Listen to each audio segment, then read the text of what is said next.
అటు కళ్యాణదుర్గం నియోజకవర్గంలో గతంలో ఏం జరిగిందో తనకు సంబంధం లేదని వైసీపీ కళ్యాణదుర్గం ఎమ్మెల్యే అభ్యర్థి తలారి రంగయ్య తెలిపారు. నియోజకవర్గంలో గ్రూపు తగాదాలు అన్ని పక్కన పెట్టి అన్ని వర్గాలను సమన్వయం చేసుకుని విజయానికి కృషి చేస్తామన్నారు. పార్టీ అప్పగించిన బాధ్యతను సక్రమంగా నిర్వర్తించడమే తనకు తెలుసంటోన్న తలారి రంగయ్యతో మా ప్రతినిధి Praveen face to face. YSRCP నిన్న రిలీజ్ చేసినటువంటి రెండో జాబితాలో అనంతపురంలో అనూహ్య మార్పులు చేపట్టారు. ముఖ్యంగా అనంతపురం, హిందూపురం పార్లమెంట్తో పాటు మూడు కాన్స్టిట్యున్సీల్లో ఎమ్మెల్యే అభ్యర్థులను కూడా అనౌన్స్ చేయడం జరిగింది. మన దగ్గర ప్రస్తుతం కళ్యాణదుర్గం ఎమ్మెల్యే కంటెస్టెంట్ ఎంపీ తలారి రంగయ్య మన ఉన్నారు. రంగయ్య గారు చెప్పండి, ముందుగా కంగ్రాట్స్ మీకు, ఎందుకంటే కళ్యాణదుర్గం మీకు సెకండ్ లిస్ట్లో కన్ఫర్మ్ చేశారు. అంటే ఎలా చూస్తున్నారు ఈ మార్పుల్ని, ముఖ్యంగా కళ్యాణదుర్గం నియోజకవర్గంలో ఏ రకంగా ముందుకు వెళ్ళబోతున్నారు? చాలా సంతోషంగా ఉంది. నా జాబితాలో నా పేరు చోటు చేసుకోవడము. నేను జగన్మోహన్ రెడ్డి గారికి, అధ్యక్షుల వారికి నేను కృతజ్ఞతలు తెలియజేస్తున్నాను. అలాగే అనంతపురం పార్లమెంట్ ప్రజలకు కూడా నేను కృతజ్ఞతలు తెలియజేస్తున్నాను. 2019లో కూడా భారీ మెజార్టీతో వాళ్ళు గెలిపించున్నారు. అలాగే ఇప్పుడు కళ్యాణదుర్గం బాధ్యతలు ఇచ్చారు. నేను అందరినీ సమన్వయం చేసుకుంటూ వెళ్ళాలనుకుంటున్నాను. అందరినీ కలుపుకొని గెలుపుకు దిశగా ప్రయాణం చేస్తాను. గెలిచిన తర్వాత కూడా అందరినీ కలుపుకొని ఉంటానని కూడా చెప్తున్నాను.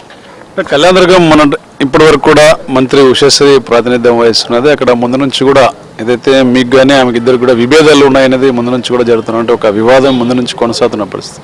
సో ఈ నేపథ్యంలో ఎట్లా మీరు అక్కడ కోఆర్డినేట్ చేసుకోబోతున్నారు? యాక్చువల్గా అయితే విభేదాలు ఉన్నాయని చాలాసార్లు చాలామంది చెప్పారు, కానీ ఎందుకు ఉన్నాయి అనేది ఎవరు చెప్పలేదు, దేనికి ఉందో కూడా చెప్పలేదు. ఎందుకంటే ఏం లేవు కాబట్టి అట్లా నేను అక్కడికి పోయే పరిస్థితి తక్కువ అయింది, అంతకుమించి వేరే ఏం లేదు.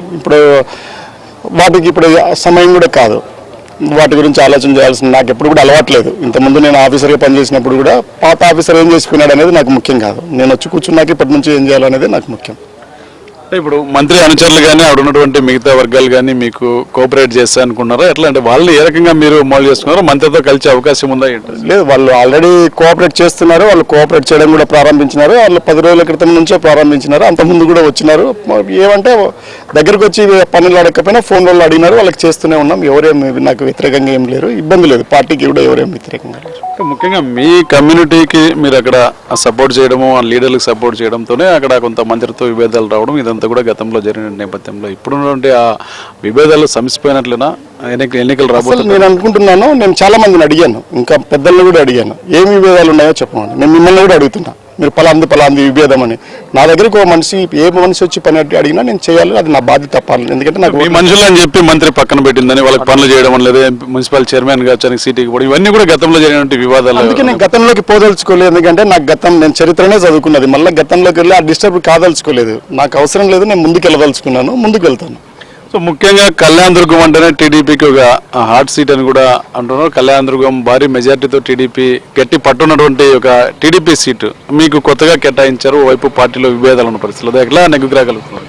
ఏం లేదు, టీడీపీ వాళ్ళు కూడా మాకు ఓట్లు వేసేటట్టుగా మేము ప్రయత్నం చేస్తాము. పోయినసారి కూడా వేస్తారు, ఈసారి కూడా వేస్తారు.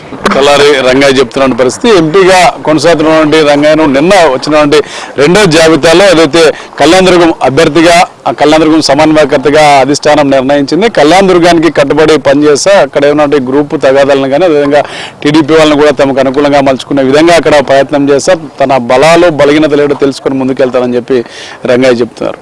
కెమెరా పర్సన్ ప్రతాప్తో ప్రవీణ్, HM TV, అనంతపురం.